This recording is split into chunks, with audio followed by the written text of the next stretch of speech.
Om Swastiastu. Assalamualaikum warahmatullahi wabarakatuh. Perkenalkan, nama saya Made Harup Astarini, guru matematika dari SMP Negeri 1 Melaya. Halo Bapak Ibu guru hebat, selamat datang di era pembelajaran baru, di mana belajar bukan lagi sekedar menerima informasi, tetapi sebuah perjalanan yang memantik rasa ingin tahu. Pada video kali ini, saya akan mengajak Bapak Ibu guru untuk melihat bagaimana 3 pilar utama dalam deep learning terintegrasi pada pembelajaran berbasis proyek di materi kesebangunan segitiga. Pembelajaran yang mendalam dimulai dari perencanaan yang matang. Tahap ini melibatkan kepala sekolah dan rekan guru untuk merancang pengalaman belajar menggunakan siklus inquiry kolaboratif. Siklus ini memastikan desain pembelajaran terlaksana efektif dan adaptif yang terdiri dari 4 tahapan utama. Tahap pertama adalah mengidentifikasi kebutuhan belajar murid. Hal ini dilihat dari masalah pembelajaran sebelumnya, khususnya dalam menerapkan konsep materi pada aplikasi nyata. Tahap kedua yaitu desain, merancang proyek yang akan diterapkan dengan mengintegrasikan 3 pilar utama dalam deep learning. Tahap berikutnya adalah implement, yaitu mengeksekusi proyek itu sendiri.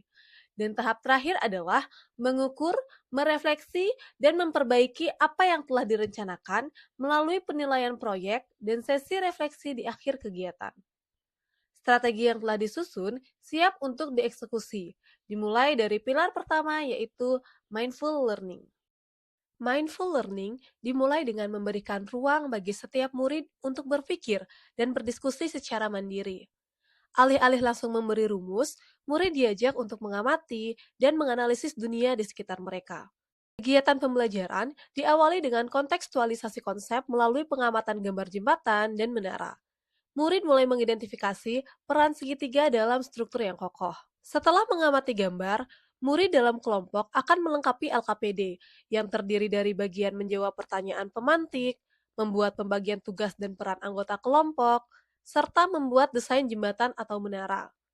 Di akhir sesi, kelompok akan mempresentasikan isi LKPD masing-masing. Menara di sini itu menggunakan konsep segitiga sebangun. Kenapa sih dia bisa disebut segitiga sebangun? Karena perbandingan dari ukuran mereka itu sama segitiganya. Pada pembelajaran fase ini, guru berperan sebagai fasilitator, tidak hanya mengawasi, tetapi juga memahami kebutuhan dan potensi unik setiap individu, memastikan bahwa setiap suara didengar dan setiap pemikiran dihargai. Pemahaman ini menjadi fondasi yang kuat sebelum melangkah ke tahap berikutnya, yaitu mengaplikasikan dalam meaningful learning. Mengenai proyek pembuatan miniatur jembatan dan menara ini, jadi di pertemuan hari ini kita akan mengeksekusi desain yang sudah kalian buat di pertemuan sebelumnya. Sudah dibawa alat bahannya? Sudah. Jadi masih ingat syarat buat menara dengan ketinggian berapa minimum? 30. Jembatan minimalnya 30. Sekarang Ibu akan bagikan kembali LKPD yang berisi desain jembatan dan menaranya. Jadi silakan dibuat sesuai dengan desain. Hari ini dituntaskan. Minggu depan di pertemuan berikutnya kita siap untuk presentasi. Belajar akan jauh lebih bermakna jika murid tahu alasannya. Pada fase ini, murid bersama kelompok mulai merealisasikan desain jembatan dan menara yang telah dirancang. Dengan memanfaatkan bahan seperti stik es krim dan lem, murid menyusun satu persatu stik es krim hingga menjadi desain jembatan dan menara yang diinginkan. Pada tahap ini, murid tidak hanya belajar tentang kesebangunan segitiga secara teoritis, tetapi menerapkan teori tersebut secara real. Murid juga akan memahami mengapa konsep ini begitu fundamental dalam teknik sipil, arsitektur, bahkan ilmu pengetahuan. Dengan mengaitkan materi ini pada struktur jembatan yang kuat atau stabilitas sebuah menara, motivasi belajar murid akan meningkat karena mereka tahu bahwa apa yang mereka pelajari memiliki tujuan yang nyata dan relevan dengan kehidupan. Pada pertemuan ini, murid juga diberikan kebebasan untuk menyiapkan bahan presentasi sesuai dengan kreativitas kelompok masing-masing. Selanjutnya adalah joyful learning. Kebahagiaan bukan hanya datang dari permainan, tetapi dari kepuasan memahami sesuatu secara mendalam. Saat murid membuat jembatan atau menara, mereka tidak sekedar mengaplikasikan rumus, tetapi benar-benar mengalami bagaimana teori berubah menjadi praktik. Proses ini penuh dengan tantangan yang memicu pemecahan masalah dan kerjasama. Setelah proyek miniatur jembatan dan menara selesai, setiap kelompok akan dipersilakan untuk mempresentasikan hasilnya. Murid menjelaskan desain dan kesebangunan segitiga yang digunakan, termasuk perhitungan sisi dan sudut yang sebanding. Jadi menara yang kami buat memiliki segitiga yang sebangun karena sudah memenuhi syarat bentuk yang sama, sudut yang tetap dan tidak berubah dan memiliki perbandingan yang proporsional. Seperti di segitiga yang ini. Di akhir sesi presentasi, proyek yang dibuat akan diuji kekuatan konstruksinya.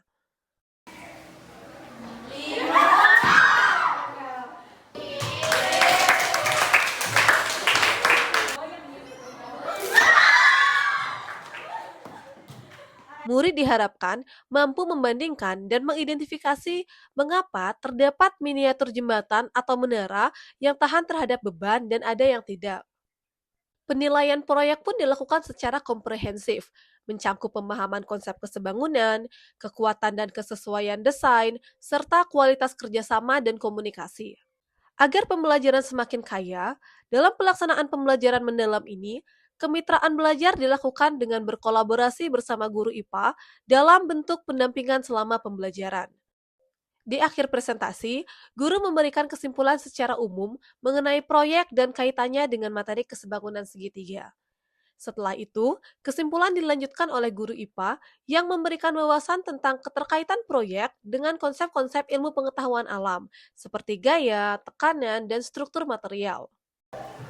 Gayanya tidak tersebar merata ya pada bangun datar persegi panjang ini dibandingkan dengan segitiga. Gayanya tersebar secara merata sehingga dia sangat kokoh tadi ditaruh dua beban. Di akhir pertemuan, guru memberikan apresiasi berupa bintang keaktifan bagi kelompok yang berhasil mempertahankan jembatan dan menara dari pengujian beban. Kegiatan dilanjutkan dengan refleksi, di mana murid merenungkan perjalanan belajar mereka, berbagi tantangan, dan menyadari bahwa belajar adalah sebuah proses berkelanjutan yang memuaskan. 3 hal baru yang saya pelajari dalam proyek ini adalah yang pertama, kesebangunan segitiga. Yang kedua, pengaruh gaya terhadap konstruksi menara yang telah dibuat ataupun jembatan. Yang ketiga, bagaimana segitiga membantu kekokohan dalam konstruksi menara dan jembatan. 2 tantangan saat mengerjakan proyek. Yang pertama, mengukur segitiga.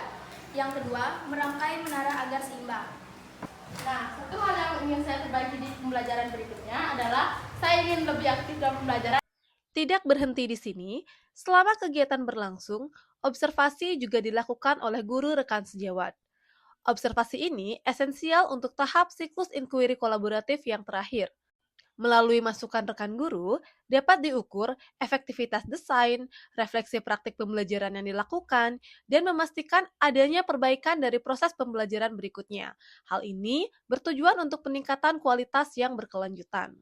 Dari observasi yang saya amati di kelas Bu Harum, pembelajaran berbasis proyek ini mampu memunculkan dimensi profil lulusan sesuai dengan perencanaan pembelajaran, yaitu yang pertama, penerapan kritis yang dilihat dari kemampuan murid dalam mengaitkan konsep kesebangunan segitiga pada konstruksi jembatan dan menara.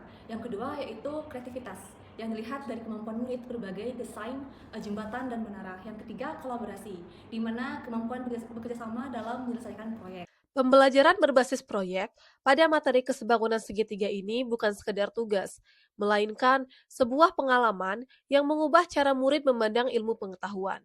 Dengan mengintegrasikan mindful, meaningful, dan joyful learning, kita telah membentuk murid yang tidak hanya memahami konsep matematika, tetapi juga mengembangkan keterampilan berpikir kritis, kolaborasi, dan kreativitas. Melalui pembelajaran mendalam ini, murid akan siap menghadapi tantangan dunia dengan pemahaman yang mendalam, bukan hanya ingatan yang dangkal, karena belajar bukan hanya untuk nilai, tetapi untuk kehidupan.